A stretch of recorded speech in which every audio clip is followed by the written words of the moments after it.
L'article 48 doit également s'appliquer au chef de l'État et certains membres de son gouvernement bénéficiant de la double nationalité. Maintenant que le RHDP a ouvert la boîte de Pandore sur la question de la nationalité, je pense qu'il est tout de même naturel de l'élargir à tous. Il n'y a pas de constitution ou de loi que pour trouver des poux à l'opposition.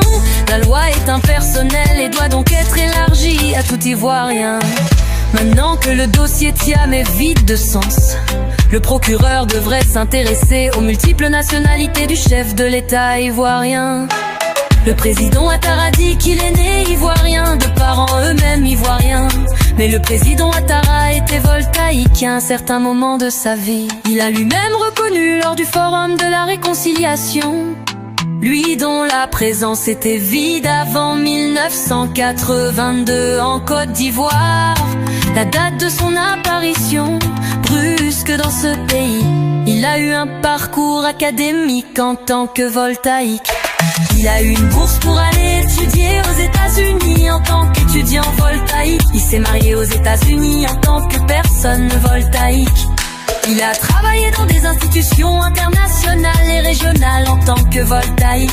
Il a même acheté des biens ici en Côte d'Ivoire en se présentant avec des documents voltaïques. Alors pourquoi jusque-là aucun décret de renonciation à cette nationalité voltaïque n'a été délivré? Article 48. Oui, article 48. À quel moment est-il redevenu ivoirien? Malheureusement, il n'y a pas que lui. La présidente du Sénat, Kandia Camara, serait dans la même situation. Selon de nombreux témoignages, elle était internationale, emballeuse guinéenne avant de s'intéresser à la politique ivoirienne. Alors qu'elle nous présente son décret de renonciation à cette nationalité guinéenne. Et le président de l'Assemblée nationale, Big Togo, a-t-il son décret de renonciation à la nationalité burkinabé? Article 48. Oui, article 48.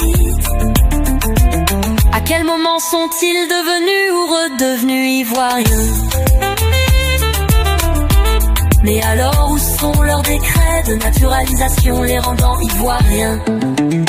La loi est impersonnelle et devrait systématiquement s'appliquer à tous. L'article 48 doit vraiment s'appliquer à tous.